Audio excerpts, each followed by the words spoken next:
Assalamualaikum warahmatullahi wabarakatuh.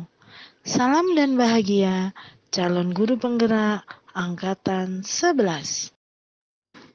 Perkenalkan, nama saya Yulaida Fitriah, calon guru penggerak angkatan 11 kelas 31B dari Kabupaten Jombang. Di sini saya akan memaparkan tugas modul 1.2F eksplorasi konsep. Tugas A. Pertanyaan pemantik 1. Bagaimana Bapak atau Ibu memahami cara kerja otak?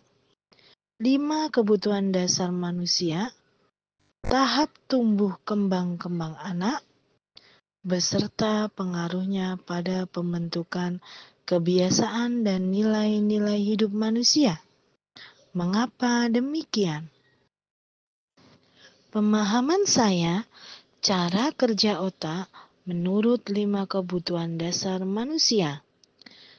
Tahap tumbuh kembang anak beserta pengaruhnya pada pembentukan kebiasaan dan nilai-nilai hidup manusia adalah otak manusia. Pada gambar otak manusia ada 4 bagian otak. Yang pertama adalah otak mamalia atau sistem limbik yang mengatur emosi. Yang kedua adalah otak reptil atau batang otak sebagai tempat bertahan hidup. Yang ketiga, otak primata. Dan yang terakhir adalah otak manusia. Keterangan gambar. Otak mamalia atau sistem limbik bertanggung jawab dalam mengatur emosi manusia. Otak reptil atau batang otak bertanggung jawab untuk otomatisasi kerja organ dalam tubuh agar dapat bertahan hidup. 3. Otak primata atau otak luhur bertanggung jawab dalam mengelola pola pikir manusia. Sistem berpikir manusia dibagi menjadi 2, yaitu sistem berpikir cepat dan sistem berpikir lambat. Sistem berpikir cepat terjadi pada otak mamalia dan otak reptil. Hal itu digambarkan seperti orang yang berada pada eskalator yang bergerak turun. Artinya, manusia tanpa mengeluarkan energi sudah mencapai tujuan yang diinginkan. 2. Sistem berpikir lambat terjadi pada otak primata dan otak manusia. Dan hal itu digambarkan seperti orang yang berjalan naik menggunakan eskalator yang bergerak turun. Artinya, manusia membutuhkan energi ekstra untuk berpikir pada tingkat kompleks. Perumpamaan bagian otak manusia dengan jari tangan. Keterangan gambar. 1. Gambar ibu jari diumpamakan sebagai otak manusia atau sistem limbik yang bertanggung jawab dalam menjaga emosi manusia. 2. Pergelangan tangan diumpamakan sebagai otak reptil atau batang otak yang mengelola semua otomatisasi dan refleks di tubuh demi kelangsungan hidup manusia. 3. 4 jari yang lain diumpamakan sebagai otak prima atau otak luhur yang mengelola kemampuan berpikir manusia. 5 kebutuhan dasar manusia adalah 1. Kebutuhan untuk bertahan hidup. 2. Kebutuhan untuk mendapatkan kasih sayang dan rasa diterima. 3. Kebutuhan atas pengakuan kemampuannya. 4. Kebutuhan akan pilihan. 5. Kebutuhan untuk merasa senang. Tahap tumbuh kembang anak menurut Ki Hajar Dewantara dibagi menjadi 3. Yang pertama adalah tahap wiraga, di mana adalah tahap perkembangan jasmani dan panca indera anak.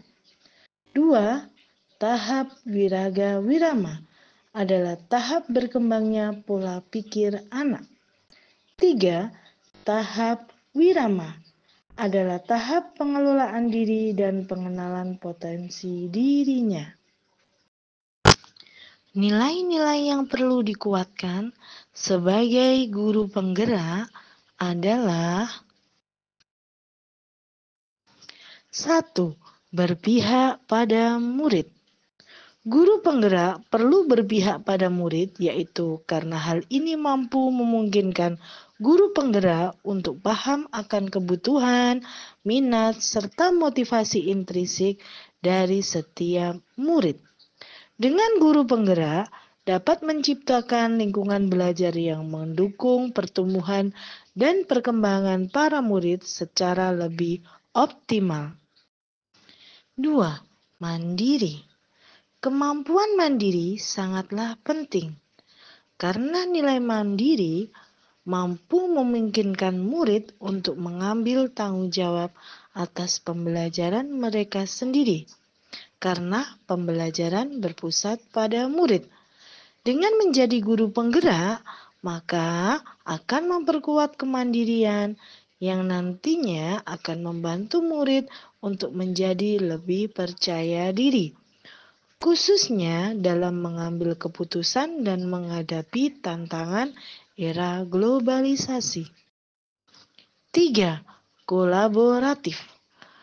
Kolaborasi bersama dengan rekan kerja, murid, dan orang tua adalah sebuah kunci utama untuk menciptakan lingkungan belajar yang inklusif dan mendukung. Dengan melakukan kerjasama, maka dapat saling mendukung dan menginspirasi satu sama lain, khususnya untuk mencapai tujuan bersama menciptakan pendidikan yang lebih baik. 4. Reflektif.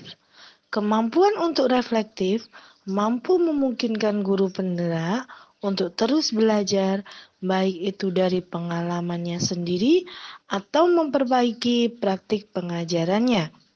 Dengan adanya refleksi, nantinya bisa mengidentifikasi kekuatan dan kelemahan yang ada pada dirinya, serta dapat menyesuaikan dengan pendekatan pembelajaran sebagai guru penggerak sesuai dengan kebutuhan peserta didik dan karakteristiknya.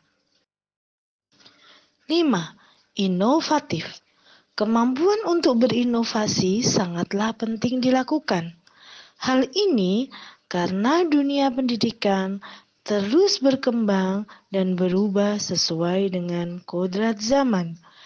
Dengan menjadi inovatif, guru penggerak bisa menciptakan pendekatan pembelajaran yang baru dan efektif, yaitu untuk memenuhi kebutuhan peserta didik di era digitalisme sekarang ini.